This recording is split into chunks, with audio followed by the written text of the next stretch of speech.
realize this is the after lunch slot. This is when you all fall asleep. So we have to combat that. Yeah? We want something to bring us together. Yeah? Yeah, you're expecting it.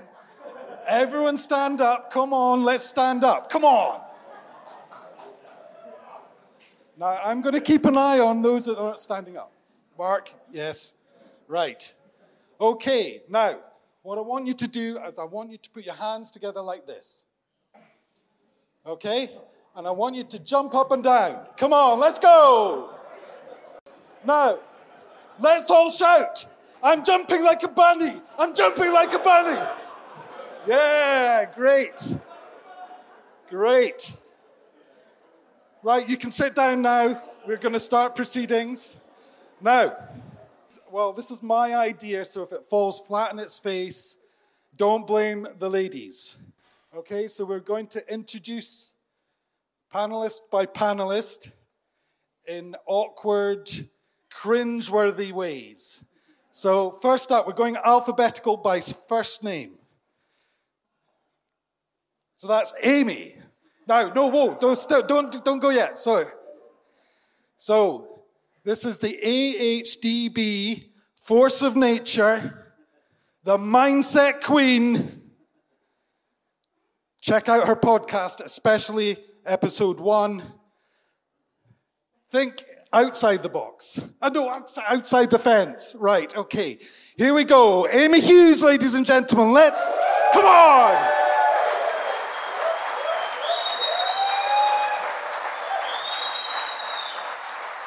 Okay, next up. Vet.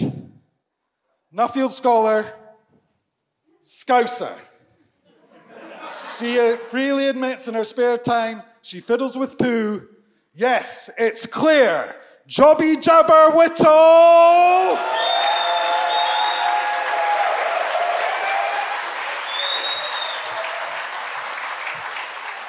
Okay, next up. My nemesis. 140 characters are her sword. Social media is her battlefield. She stands up for you guys. The regenerative biodiversity Boudica, Nikki Yoxall.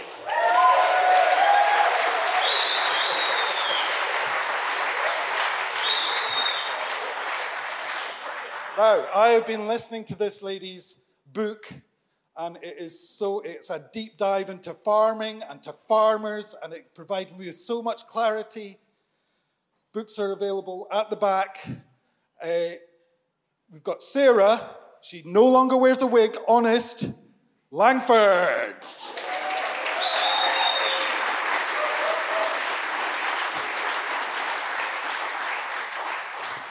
Okay, so remember, it's about change. Not the change, about change. So we're splitting it up into 3. Yeah? And first of all, we're going to talk about what do we want to change to. And I've kind of briefed them. I don't think they read the email. But I've kind of briefed them that we think industry terms and personal terms. And vision is such an important thing, isn't it? Vision is a pull to where we go. So I would like to start off not alphabetically. With that face I couldn't. But Claire, what do you think? Have you got a vision for what change you would like to see? I have a 2-page vision. I'm a bit of an idealist, so bear with me. And I don't know if these girls are going to like it, but anyway. So in 10 years' time, I live in Barbie land. It is a democracy run by women for the benefit of all humankind. It's a nurturing and feminine place, a Mother Earth, if you will. Nikki here is President Barbie, Sarah, Policy Barbie, and Amy, Implementation Barbie. And you would not believe the pace of change because shit just got done. We have Kens. Kens are men, globally, that have stopped telling us what to do, how to behave, and they've listened. Whoa, whoa, whoa, whoa, whoa. No, sorry, carry on. I am Asian farmer Barbie, niche. Note, I am not vet Barbie, because we don't need vets anymore. And I genuinely believe if we were doing our job properly, you wouldn't need vets. I don't need to go out in the night to calve cows because we focus on the right breeding. So I don't have to pull 2 big calves out of 2 tight holes. Your grazing management is so spot on that I don't have to dispense wormers anymore. You guys are farming. You've planted trees in your boggy bits, and the increase in biodiversity, sorry, that is not a euphemism.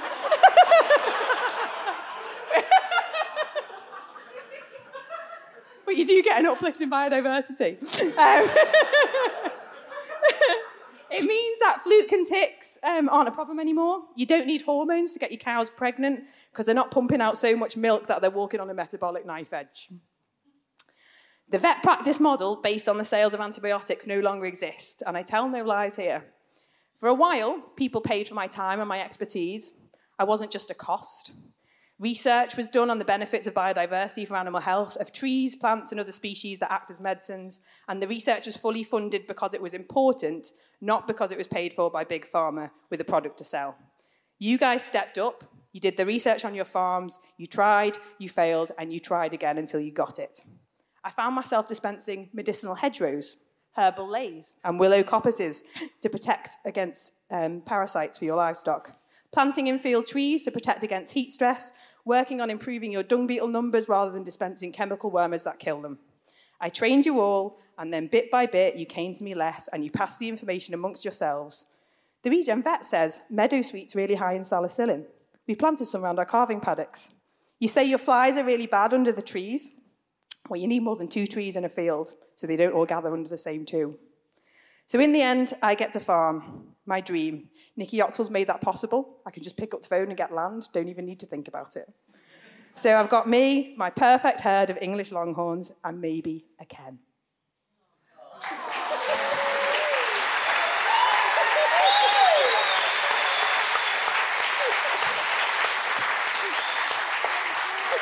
Right, Claire's ruined it for everyone else. Okay, who's going to be brave enough to... Amy? No. What do you think? Are you... Amy? Yeah, well, shit. I wish I'd written something funnier. So, yeah, this is something that I've done a massive 360 on, not just since listening about Barbie World, like a few years ago. But, I mean, once upon a time, my vision would have been, like, technology, textbook, let's do everything efficiently, let's, like, innovate on it. Total 360. And in the interest of being touchy-feely, my vision for the industry is just to be working with people that want to farm and that are happy doing it and know exactly why they want to do it. They've got a real clear vision, clear goal, know exactly why they want to farm, because change will never happen if we're always changing for somebody else. We've got to be changing for ourselves, and it makes me really, really sad. I come across it all the time. I spend a lot of time stood at bars with farmers, as some of you might know, and it's amazing what you find out when somebody's had a couple of pints and you realise actually how bloody unhappy they are doing what they're doing, and it's just heartbreaking. Farming is too hard a job to be doing it if you don't want to do it, and you know it's taking up space for people that want to come in and want to do it, and yeah, so I just want farmers to be doing it for themselves and happy doing it, basically. Cool. We'll come to how that can happen in the next section, maybe. Okay, Nikki? I really don't have anything to add to any of what you've said that would be anywhere near as articulate, eloquent, or, impassioned. Claire, that was phenomenal.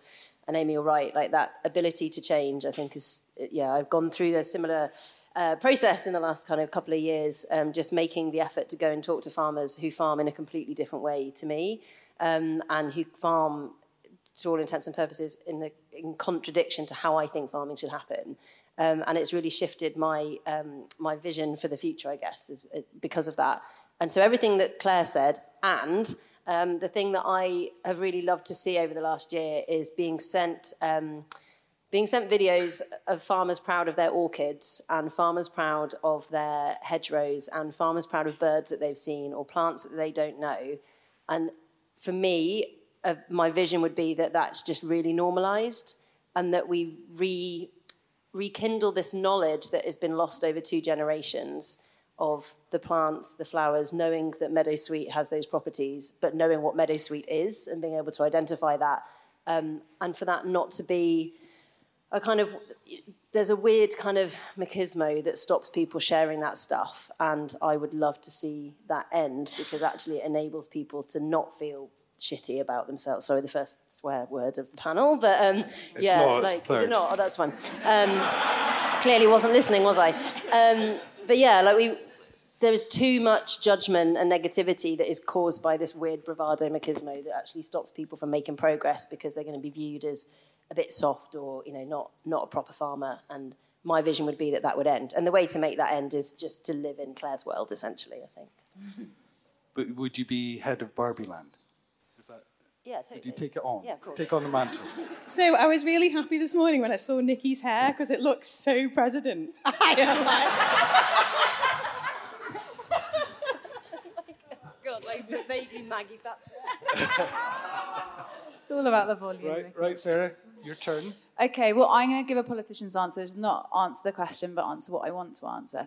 So Great. I sign up to everyone else's vision of the industry. And so what I'm going to give you is the vision of how the industry has connected to the rest of the world. So I sign up to going in to have my hair cut, and the hairdresser starts talking to me about soil properties and where they bought their bread from. Or I go to a party in a grey concrete city and look up, and all the roofs are covered with grass roofs, and AstroTurf has been banned, and in the back garden people are growing their own vines and vegetables. And then when I get to the party that I'm going to, rather than glaze over when I'm into my hour and a half worth of retext dates, the other people at the table start talking to me about what composting they've been doing with their waste. And then they start talking to me about the farmers that they have come to know, that they visit and buy food from, and the names of those farmers, and what they have learned from them, not just about where their food comes from, but how to have a life of purpose and meaning and connection. And so rather than just focusing on this industry, I think the vision for me is that this industry joins up to all of the other industries and shows what it can teach them about how the world will be. Awesome. Right, let's dig a little deeper. Yeah? Is that deep enough, Sarah? Right. I mean, what with the bouncing, all the rumours of a cult are likely to start becoming true in a minute. I'm regretting it now. I shouldn't have worn a blue shirt. Anyway, right, okay, so we want to embrace change. Yeah, so what's your attitude to change? Because I think, obviously, that it's like when facing progress, we're going to have to embrace change in some way or form. Claire, you had something. Now, have you got, how many pages have you got in this? Another 2. Right, okay. But I won't say it all in one go. Well, but I hate change. You hate change? On the whole, I hate change, because I'm a routine person, so I like things to just go along as they always do. I don't like it when people leave work and there's a hole and you've got more to do, that kind of stuff. I'm suspicious of it. It makes me I get really anxious, and I think that's probably about loss of control potentially. And I think there's types of change, because I like good change, hopeful change. We had this discussion, didn't we, a little bit? But I hate bad change. I know that's out, but I'm just going to give you an example of bad change. This is a light-hearted one. But yesterday, I had an orange club. All the biscuits are available. Now, I don't know how many of you have had clubs over the years, but you used to be able to bite the chocolate off from around the outside in chunks. Now you, lick it and it's gone. Right. Now, there's 2 aspects of this, and there's 2 things I've been told, and they both make me, well, potentially. But number 1 is that your hands are bigger. I'm nearly 40 years old. My hands haven't changed that much since I was 20. I wasn't a child. So now you've made me suspicious. Do you work for McVitie's? It's for your own good. Because it's smaller, it has less calories. So now you've made me anxious because you've diverted the problem and you've made it about my weight. That isn't supposed to happen. So small clubs are a bad change. Now, they're not life-threatening, but, insect decline is. So, less bugs. Great bridge. And just bear with me. There's less bugs on my windscreen when I'm driving. Now, you can tell me it's because my car's more aerodynamic, but I do trust my gut and science. And we know it's bad, and we know it's changed. So I guess my attitude now is, how do you turn bad change around, and how you stepped into doing that? So if you told me 10 years ago that an insect that spends its entire life in shit would change the course of my entire life, I would not have believed you, but that actually did happen.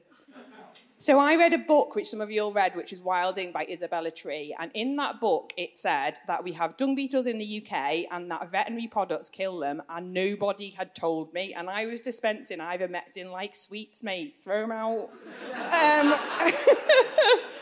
Do you know, like, I mean, it was probably guilt, to be honest, overall, that caused that initial change. Horrendous guilt. But yeah, I would say that is my attitude to change, is how do you change something? How do you make it different? And the reality is, I mean, what annoys me the most, and I think Rob's here as well, he'll agree with me, I can only dispense or prescribe licensed drugs for treating things like worms, which are things like ivermectins. I mean, the very fact that that's even a thing makes me a bit sick. Why has no one told us that about these drugs and their unintended consequences? So the only thing you can do is try and, I don't want to sound cheesy and say be the change. That's disgusting, isn't it? Yeah. I love cheesy. Great. But yeah, that's me. No, you've got to say it. Yeah, you've got to say it. Be the change you wish to see in the world. Let's just pause a moment. Right. Okay, that's great. Amy, do you want to go next, or do you want to rest?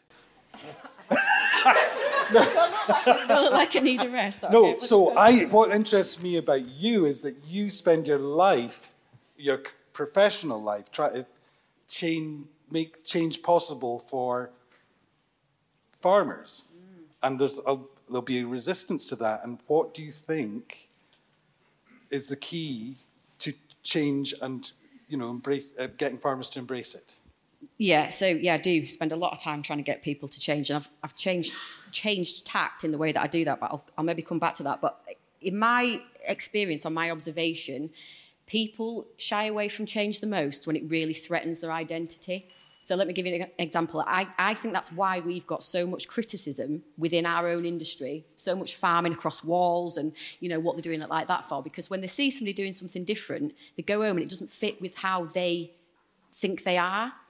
But the problem with that is that those people, 9 times out of 10, have no idea why they're farming or what they're doing it for. They're just doing it because they've always done it that way. They've no idea what their own identity is. So it's just judgment. And we have to change this narrative of we're always going to have legislation, rules and regulations in this industry, but we still have to feel in control. We still have to be in the driving seat. And it's how can we still tick the boxes for all the legislation, but farm in a way that fits with what we think and how we think we should be farming. So, it's really hard to reach people because, quite rightly so, I don't farm. Why the chuffing hell are you going to listen to me about farming? However, I have been through significant change, and that is, I've now jumped off the technical bandwagon that I once was on. I once wanted to be Liz Jennifer, the technical expert. Oh, my God. Yeah, I know. And no offence, Liz, but, I'm all right now, thank you. So... it's the people side of things that really, and I think it's since I've having kids. Sorry, ladies, I'm getting a puppy. Please remember that. I'm going to talk about my kids though for 2 minutes. When I had kids, I had 2 in very quick succession, 12-month calving interval, and exactly, practicing what I preach. And so I only had like 6 weeks back at work. I was off work for the best part of 2 years, and when I came back, I was shit scared of being seen as just a mum. Absolutely terrified of it. So I went in all guns blazing, made myself very ill in the process of it. And it was really, really difficult for me to admit that I enjoyed being a mum. That sounds obscene. I hate saying it out loud. But it did, because it just did not fit with my identity before I had him. I was like Mrs. Career Woman. And that all changed. So getting through that and actually admitting to people, and not just in your own head, you've got to verbalise it. You've got to, I want to work slightly less. I want to spend time with my kids. That was huge for me, and I'm sure it is for every parent. But hellfire did I struggle with it. So has anybody watched that documentary on Netflix, The Art of Not Giving a F the UK? It's a book as well, yeah?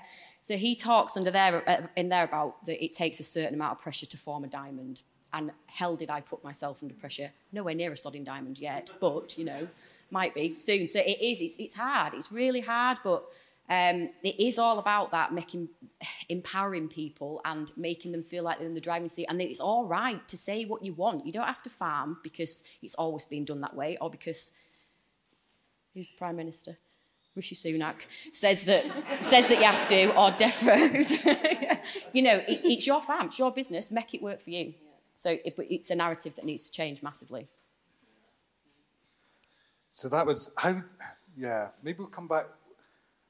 How did it end? So this challenge that you had, being Mrs. Career Woman, and then mum, and then back into a career, and how did it? And did you just find balance? That was basically it. Yeah, I had to. Like, I wasn't well after. I had horrible postnatal depression after having Arthur, so I wasn't well. So it was a breaking point, which I don't think you always have to get to, but it was I just have to, and it is a practical thing as well. It's literally about finding how it works. You've got to trial and error, time planning, and all the rest of it. But it came to it, and I still don't think I'm there yet. I still put too much pressure on, but we will get there. Yeah, you don't want to start a podcast. Yeah, that'll just add to it. Yeah. Right. Right, Sarah, you have the mic. I do.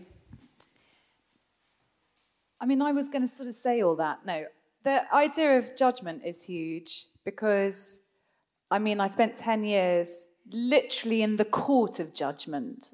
And whether that makes people, well, I absolutely sure that it doesn't make people change that particular any kind of judgment. And I've seen both in my own family and friends growing up and what we're trying to do now, that the only way that you get people to move with you is without judgment and through the telling of stories. I believe that the telling of stories, the ability for somebody else to put themselves in the shoes of someone they've never met and walk that life with them, I think is really powerful, because I think we've always told stories to each other about the world and how it works. But I will just kind of pick up on what Amy said now about reaching rock bottom, because when I look at the people that I represented who would go through a cycle of imprisonment, for example, like one of my favourite burglars, who was really good fun to hang out with, genuinely, had his own moral code, didn't do independent shops, only large scale because no one enjoys working there and they've got insurance anyway. It does actually make sense. Wrote great letters of apology to the judge until he found out that it was the same judge he'd been in front of before, and then he'd go, oh no, he's had one of those. He's a very good example of something that I saw all the time, which is I represented him for 8 years. And he bounced back and forward. He knew the system better than I could. He'd go, do you know what? If I plead to that, they'll drop that, because they've got the evidence for that, but they haven't got me on CCTV for that one. But in the end, he reached a sliding doors crisis point because he got sent down for something really serious that took him, would potentially take him out for a long time if he went down. And he had what we in the industry call the swerve, which is when you're faced with the possibility of your life crashing. And that could be analogous to losing your farm or to a death or a near-death experience or whatever it might be.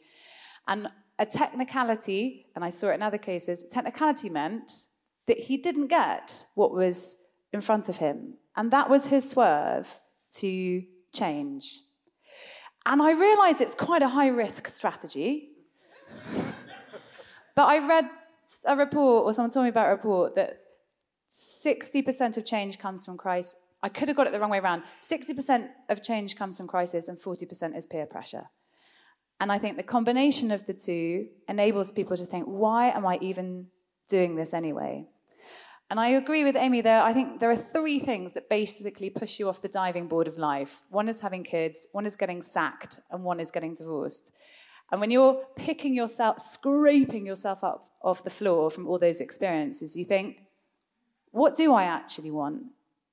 Do I want to go back on the same path? Why am I doing this? And a lot of the farmers that I met and wrote about had reached that crisis point where they were about to lose everything, and they had to make a choice about where they went next. Otherwise, you're on the hamster wheel. So You started this. Yeah, but then, so you've got to... I totally get there's so many stories about crises making huge change. I mean, there's a lot of stories in regenerative farming about that, definitely. Why are you laughing? Should we just look at him? But then how can you change without that happening? Or is it... Well, maybe that's the peer pressure element of it. If you get enough people, if the circumstances, and we're there, right? Loss of BPS, crashing, huge flood events, droughts, crashing biodiversity loss, we're at the crisis point, which is going to take enough people to that point of change. And then the peer pressure element comes into it, and that's the judgment thing. And I was talking about it this morning. I used to be able to drive from London to Suffolk without seeing an animal. Just wouldn't see any at all. And in the last couple of years, I've started just going, sheep, out of the window. It's weird for anyone else in the car. And then the other day, luckily I wasn't driving because I definitely would have crashed the car. And I was like, holy shit, there's a mobile dairy. There's a mobile dairy in that arable field. Just there, by the road. And I mean, I don't think that I have ever seen or expected to see a mobile dairy grazing on a lay as part of an arable rotation, as part of enterprise stacking, in our part of the world, which is large, completely stockless arable. It's happening, and luckily, it's happening by the roadside. Okay, Nikki. Well, I love change. But that's maybe because I haven't got children, haven't ever been sacked, and haven't got divorced. Yet. Yeah, there's still time. James has left, so maybe I should ring him and get his feedback about what he thinks. But so I really love change. I absolutely love it. I think it's because I don't have very good dopamine regulation because I have ADHD. So it's a kind of I get a kick from change and feeling kind of a bit out of control. So that's slightly concerning, probably, but I love it.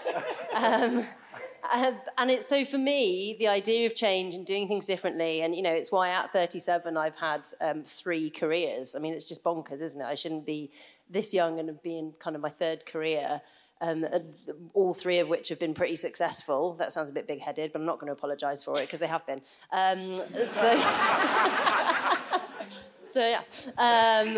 But yeah, and I having the ability just to drop something and pick something else up is something I've really enjoyed. And because I like change, I've always been a bit of a, I guess I got a reputation as being a bit of, I don't know, kind of a bit of a zealot, a bit kind of, at the extreme. No. Do you know what? There's this expectation that, and I suppose it's quite a good place to position yourself, isn't it, at an extreme, because it means that people want to argue with you, and that also gives me an adrenaline kick. So it's another way that I get my dopamine fix. But yeah, I think, there's this assumption that I kind of have this particular way of being or thinking, and that, I'm a bit of a hippie, and that I, think that we should all go around stroking our cows and giving them all names and never thinking about kind of anything other than touchy-feely stuff and, less of the efficiency. And actually, that isn't the case. And the thing that has really, what I've realised is that everybody's perception is their reality. So other people's perception of me is their reality about how I behave and how I think. So I will be considered to be a bit too hippie or a bit weird or a bit just too extreme for them to engage with. And so in terms of kind of engaging with other people in a process of change, I mentioned it a minute ago about, kind of putting myself out in situations where I felt uncomfortable and I wasn't in my kind of normal comfort zone, going on to, so I work for Pasture for Life, and I was putting myself to go and visit 100%, zero grazing dairy farms where the animals never went outside ever. Like complete anathema to how I believe and would ever want animals to be treated. Doesn't mean that that's wrong, but what was really important was that I was engaging with that. Now, that person isn't going to change if I turn up on their farm and go, well, this is rubbish, and all your cows look miserable, and you should just do what I say, because no one is ever going to respond to that. So, and they probably, maybe they're not going to change. But I think just if you become a personality who other people expect something of you, the best thing that you can do is do the unexpected. And I think sometimes that allows people and gives them permission also to change, because they see if you can change, maybe they can also change.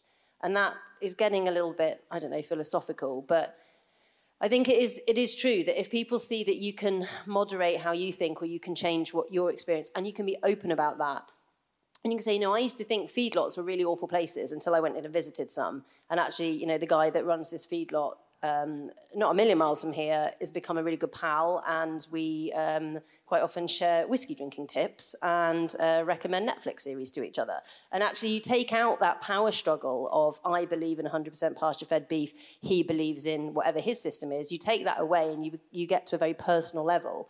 And actually, the next stage in kind of that shift is being very public about that. And sort of sharing with each other and more publicly and widely to disrupt what other people's perception of you is. And I think that's the thing. If we can demonstrate that we can go through change and we can experience change and we can be okay with it, whether we're terrified of it or not, I think it gives other people, even subconsciously, like a switch to go, oh, okay, change is all right. We don't have to nail our colours to the mast and only ever follow that route. We can do something a bit differently. Sorry, I rambled there a bit. Not at all. I tell you, you are definitely a disruptor, Nikki. And it makes people uncomfortable. It's for a really good, it's for good, I feel. So anyway, I just wanted to share that with you. But don't question Lime applications again. Right, now. Waste of money, okay, waste of money. What you need is adapted cattle, because then you don't need to worry about your productive grasses. Right. So I think Amy would agree with me on that, maybe. Right, now I've got the last thing is the challenge of change. So barriers to change. Claire, we talked about this beforehand. Yeah. You've had a lot of challenge. I just talk about them a lot. Well, no.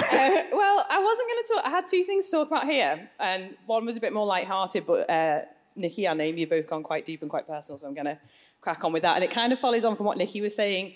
And just bear with me with the story, but it's a little bit about language around change, how we speak to people, communication, and about finding a community. But some changes are devastatingly, heartbreakingly life-altering, and they're sudden and they're unexpected, and they have outcomes that you could never have possibly predicted. So some of you will know this, some of you won't, but I had a hysterectomy in April this year. I was diagnosed with cervical cancer in March, and I don't want to say much more than that, other than if you're worried about your bits, just go and get them checked. Like, as someone who spends her time in shoulder deep in vaginas, they are all weird and wonderful and beautiful and unique, and you have nothing to worry about. So just go to the doctors. But the point was, something happened after that. So I've always said I never wanted children. I was absolutely 100%. And then something about having my uterus removed changed that. And I don't... Fucking hell. And I think the answer's still the same, but, and I'm not apologising for crying, I'm going to come on to this. It made me think about it an awful lot, which I hadn't done before, and, you know, I'm never going to be able to do that. I made a decision when I was younger. I think I'm okay with it, and I'll get there. But the point is, I was really sad, and I was really angry, and I was really frustrated about it, and nobody said the right fucking thing. Everyone wanted to be positive, and I'm on my second round of therapy now, and my therapist said to me on the phone one day, why do you keep saying sorry for crying? Why do you keep saying sorry for crying? And that is the thing, isn't it? We've been taught sort of societally and culturally that sadness and grief and anger are bad emotions to have around change. And we really all need to get better at not only feeling into our emotions ourselves, but allowing people to be exactly as they are. Like, I don't want to be fixed. People don't want to be fixed. They just want someone to listen to them. And I think that's really important when we come to talking about change. And I used to think I always had to be happy. But for most people, it's not realistic. Grief and sadness and anger, they're woven into our lives in lots of ways. And they live alongside each other. And you find home in grief, you find home in sadness. You can't make it better. You can't make this better for me. It never will be. But I will find a way of living there. And I just want you guys to observe that, to validate it. So finding this community of people who really validated my feelings was the most helpful thing. People who didn't turn away from how I'm feeling. Seeing another human in pain or sadness is really, really difficult, and we can't help but want to make that better. But we don't have to fix it. And we unintentionally make people feel bad when we do try and do that, because they then want to be happy in your presence when they don't have to be. We can't change how people feel, but we can change how we respond to their behaviour, and we can allow them to just be. I guess validation's key, and that's all anyone really wants. And people feel the way they do, and there's often nothing you can do about it, but they just want to be heard. And in trying to enact systems change, and going back to what Nikki said, validation of what anyone does, what anyone thinks, whatever their behaviour is, eventually leads to far better collaboration than just being right. So what I'm saying is, when it comes to change, feel into your emotions, allow others to do the same, and find a community of people to lean on and who will allow you to just be you, and the positives will just flow.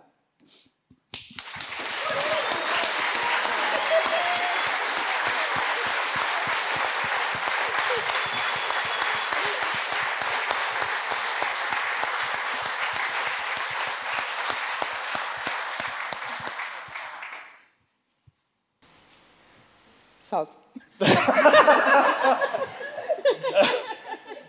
Oh, right. But it's a little tiny question and such a big thing that you've said. But as a person that you are explaining your pain to, is it as simple as listening? It is literally just listen. Like we spend a lot of time trying to, and I do it as well. You know, you want to, so someone tells you something and then you come back with something similar because you want to empathise with that person. But actually everybody's grief is completely different, and people will feel differently about it. You know, whether people have lost a child or whether they've had a divorce or all of those things everyone lives in their own separate grief, but trying not to compare yours to others is really important. Just having someone listen to what you're saying and just say, yeah, it's really, really shit, and that's it. Like, and just listen to that over and over again if it's needed. Just not try, it's that trying to fix something, or people saying at least. Like, it's like, you know, I lost my grandma last week. Well, good innings. She lasted till she was 91. At least she was 91. It's left a massive hole. Like, you know, it's still not great that she's gone. It's the same for, you know, everyone loses people. But the at least, there's always like a second part to a sentence, isn't there, that remains unsaid. Yeah. Nikki, do you want to... Not really. But I think what is interesting, actually, and I was reflecting when you were speaking, Claire, on something that you said earlier as well, Sarah, about peer pressure. And I think there's like an opposite side to that, which is, again, this thing about community and support. And I think in this kind of bubble that we all live in our echo chamber of kind of agroecology or regen ag or, you know, changing systems, we're all very good at supporting each other and feeling very good that we've got this community. You know, something that Pasture for Life are hugely proud of is the community and the membership, and something we talk about all the time. But actually sometimes I think we forget the power of just one person being your cheerleader. And just having one person. So if somebody who is doing something in a particular way that they're really struggling with, or they're finding things hard, and they make a change, just being a cheerleader for one person is as powerful as us all kind of being self-congratulatory that we're all sitting here and aren't we good and we're all going in the right direction. And so I think I've kind of decided I want to be a cheerleader for people, but not tell other people or even tell them, like just be this kind of person, which is quite difficult for me because I'm quite gobby. But sort of, you know, there are a few farmers that I've worked with in the last couple of years for whom, you know, they'll every so often I'll get a message or a phone call that they've tried something different. And like I used to want to sort of change the world, but actually just kind of being that supporter and cheerleader for that 1, 2, 3 farmers quietly in the background, I think is so much more rewarding, and like it doesn't need to be shouted about. And whether you're a cheerleader or you're the person that just sits there and nods and goes, yeah, it's really shit, isn't it? You know, whether you're kind of just a person to receive their frustration and anger, or whether you're the person that then bounces back with positivity. And I think that, yeah, that's something that I think maybe more of us could try doing, being a quiet cheerleader. Great. Do you want to go, Sarah? I'm going to take it, yeah. I just want to... What Claire said about listening is exactly what I think the process that I saw farmers going through when I was talking to them, because I talked to loads of conventional farmers as well. But the person, obviously, who springs to mind is Uncle Charlie. And he didn't fit, he was really angry. He spent a long time being really angry. And when you drilled it down, that anger all came from a place of feeling like no one was listening. Not really. I mean, he had a column, so some people were listening, but not the people that he wanted to listen. Not the people that he wanted to listen. And so I wrote the chapter about him, and, you know, it was quite mixed. I used his own words a lot. And I remember feeling physically sick when I sent it to him by email and thinking, well, that's the end of our relationship. There'd been quite a few, like, periods of non-speak already throughout the writing process over the kind of 2 years beforehand. And then I called him up, and there was a few, like, have you read it yet? And I called him, he went, I love it. I thought, I did not expect that at all. But what he loved is that someone had heard him out. Someone had listened to his arguments, and then they'd put it in a way that was going to reach people that was outside of his circle. And, I mean, it's the same as the clients I represented as well, of course, but this idea of just listening to people without judgment is critical for change. Yeah. Amy, you're up last. Yeah, it's make it good. Oh God, it's joking. It's like we've actually discussed this before we've done it, because the 2 of the things that I've got written down are building your community and listening. You know, I don't claim to have had much of an impact on anybody, but the people that I do know that I've helped change, it has literally just been a case of listening and providing a non-judgmental space. You know, not offering advice, and when they're finished, telling me whatever they want to tell me. What do you want to do about it, and how can I help you? And, you know, that comes from, I know it's my job, but I can't advocate discussion groups enough. Like, there's a few of my farmers in here that have been in my discussion groups, and that without doubt, the best bit of those discussion groups are the time at the bar. They are, where you all get together and you just talk about what's going on. And, you know, you've got to build that community around you, because it's not a weakness to ask for support. It's human. We are all biologically programmed and neurologically programmed to want that support. So it's not a weakness. But it's, you know, picking your support. I was very late to the party with the whole Brené Brown thing. I think she's bloody amazing. But after that, I have a rule now that if you are not courageous and brave and get your ass kicked and fail on occasion, couldn't give a shit what you think about me and my life. Like that, there are too many people like that in our industry that will judge and critique and then go home and just do the same old crap that they've always done. So, but what you have to remember is they're always going to be about, but you don't have to take that on board. You don't have to take those thoughts or those voices on board. And then the one other thing that I had written down about the challenges of change was I was really lucky. I got to go to America in May, and I visited a farmer called Jerry Doan, and he said to me something that, like, I say it to myself at least once a day now. We are taught to think in black and white, and we are. The whole world is. That's how our education systems run. It's how our universities run. And we've got to, I don't know how, change that somehow. We've got to start thinking in systems, because it's why we've ended up as an industry where we are getting the finger pointed at us. We change one thing at once. The KE is the same. All KE across the industry is the same. Let's look at this one technical aspect. Let's not give a toss what people think. Let's not give a toss what it does to X, Y, and Z. Let's just focus on this one thing. And then we wonder why people don't change, because they go home and try it and it cocks a load of other stuff up and it isn't really what they want to do. And so what's the point? Like, the technical bit is the easy bit. We've got the information to change. We've got the technical information. We've got to get the people bit right. Otherwise, we're just bloody flogging a dead horse with it. Brilliant. Boom. Yeah, you can drop the mic now. Right, we've got a few minutes for questions. Have you got any questions? There's a gentleman over here.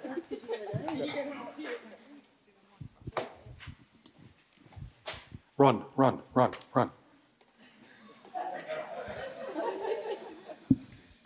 I think quite a lot of people are here because they have already decided to make a change, or perhaps we're lucky enough to have taken over an enterprise that had already made a change. And how do we, or anyone interested in this, manage to keep their opinions and identity fluid enough that sort of regenerative or sustainable or conservation or what any of the words you want to describe with changes in farming don't just become monolithic like conventional farming has been, so that the people who are innovating today aren't followed by children or successors who aren't capable of innovation themselves? Can I jump on? Is that right? I think that's a really good point, because a lot of people 30 years ago would have thought they were innovating, and now we're all kind of rolling our eyes about whatever it is they were doing, because it's just so conventional and it just isn't the right thing that they should be doing. And we all get holier than thou, and then we get stuck in these paradigms. And I definitely have gone through that process, like with mob grazing, for example, and like moving animals every day, and this is what had to happen, and it had to be like this, and then actually realising that completely gets in the way of just being human, and all these other systems and ways of thinking around it. So I think one of the things that I really recommend is, holistic management, mostly because it was life-changing for me. So as a practice, it's about identifying where you want to go, and like what you want to achieve, what you want your life to look like. And so it kind of doesn't really matter what label you put on that as, oh, I want, I'm regenerative, or I'm this, or I'm that. It's actually, what do you want your day to look like? And that kind of, I think that makes a difference. If you're just very clear with, how do I want my life to be? How do I want each day to look? How do I want each week to look? That makes a massive difference. And then I think the other thing is that, like Carol Dweck's work on growth mindset, I don't know if any of you are aware of that, and this kind of comes to my background in education, is brilliant. This idea of like the kind of plasticity of our neural networks and the ability to change. And so always thinking about, rather than saying, well, I can't speak German, you would say, well, I can't speak German yet. And, it's that openness and willingness to change. And I think, if you're interested in how do you maintain neural plasticity and openness, then Carol Dweck's work is, on a very individual basis, I think is an interesting thing to do. What we can't do is tell people how they should think, and actually all we can do is take responsibility for our own thinking and our own behaviours and our. So I think rather than worrying about how do we stop everybody from becoming kind of too fixed on regenerative, our best bet is to think, how can I stop myself from being too rigid in my beliefs, and how can I maintain an openness and a willingness to learn? And if we all do that, then we've solved the problem, haven't we? Because we're all being more open. I don't know if that makes sense. Anyone else? I think you got it, mate. I was exactly what Nikki said about mindset, but curiosity as well. Like, if I think we teach the next generation to be curious and non-judgmental, they'll find their own way. They'll continue to just naturally look for different ways of doing it. And it might be that those different ways aren't the right way, but if you don't look, you're not going to find, are you? So it is totally mindset. Couldn't agree more. Joel Salatin had something on his farm where all of his kids got to start their own business on the farm. That was really cool. So, and then they could carry it on when they were older, and then all of his grandkids had done the same thing, and there was all of these little businesses that all belonged to someone. There was someone's responsibility, and that was really interesting for giving people a bit of innovation, like for the next generation. Sarah, have you got? Shall we move on, or? Yeah. Oh. Yeah. I'm clearly the not very clever one, because I'm not sure I totally understood the question. Is it like how you stop the next generation from, how you stop regenerative being a fixed product that can then just be copied? And I think in its very essence, it's impossible to make it a fixed product because it's adaptive and it changes. So if you're doing it in its truest sense, then it cannot be. Have I understood the question right? Okay, good. That's a good answer. Right, one last question. Uh-oh. Yeah. Is this how girls talk all the time? And how many daughters have you got, Paul? We're women. Try again. Paul, run. So I think my original question before that just popped into my head was, is farming doomed because it's run by boys? Boys. That's a nice recovery.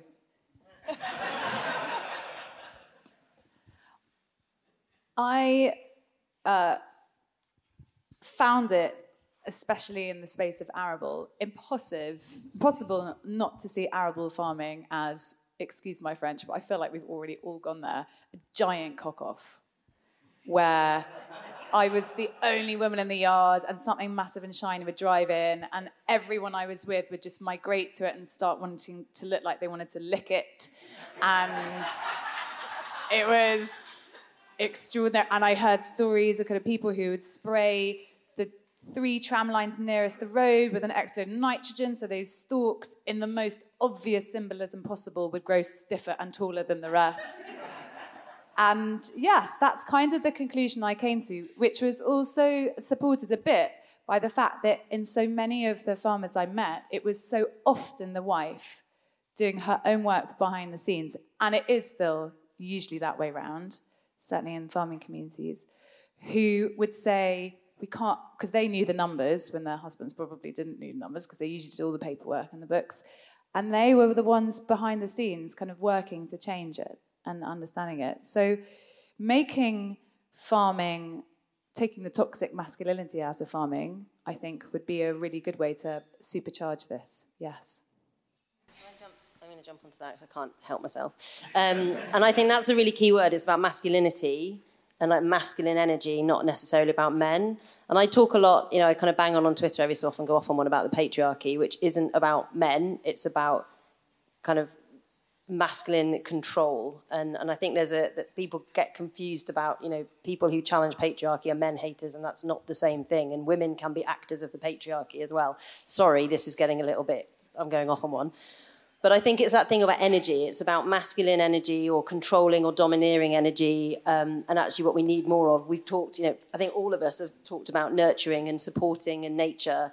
And those are the sort of energies that we want. So I don't think it matters whether you're male, female, non-binary. I think what matters is the energy that you show up to your business with or that you bring to the party.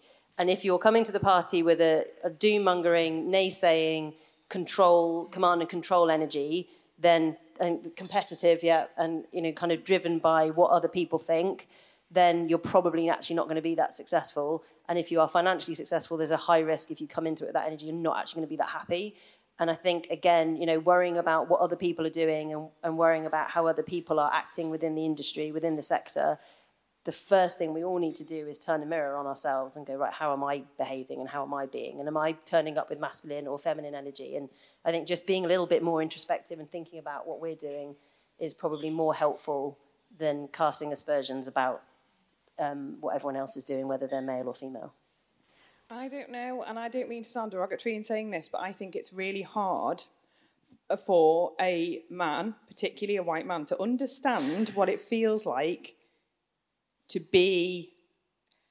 I'm going to use me as an example. If I turned up on a farm as a new graduate, I would get a very different response to a 50-year-old male vet turning up on a farm to carve a cow. I would always be starting on a back foot from the beginning because there will be prejudgments made about me from a lot of people, not everybody. I wouldn't say that farming's doomed because it's run by boys, but I think it has, there is this thing about men have ruled the world and it's not always been good. And it has been about power and it has been about dominance, and that has to change, definitely.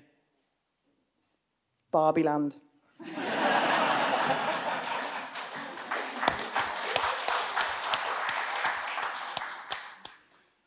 Amy? Me. Is it doomed? No, I don't think it is. I think there's a lot that needs to change. I think, Paul, we've been in, I can't remember where we were, but I can remember you specifically saying men need to talk, no shit, or words to that effect. Like it's daft with that. That narrative needs changing across the whole society, not just farming. And I think it's down to those of us that are parents to make sure our kids know and feel that it's okay to talk about what they want to talk about and what they want in life, and it's something that's got to change generally. But there's no doubt that women bring a totally different element. I'm talking about discussion groups now. They do. Men will talk more when women are about, 100%, which is sad, really. But it is, it's a thing. So no, I don't think we're doomed. But there's a lot of work to be done in that respect, definitely. Okay, that's it. I'll finish with a song. I'm just Ken. Anywhere else I'd be a 10. Sorry. Right. Thanks so much. Give it up for our 4 amazing panelists. It's the best panel I've ever been part of. Thank you so much, ladies, women. Okay.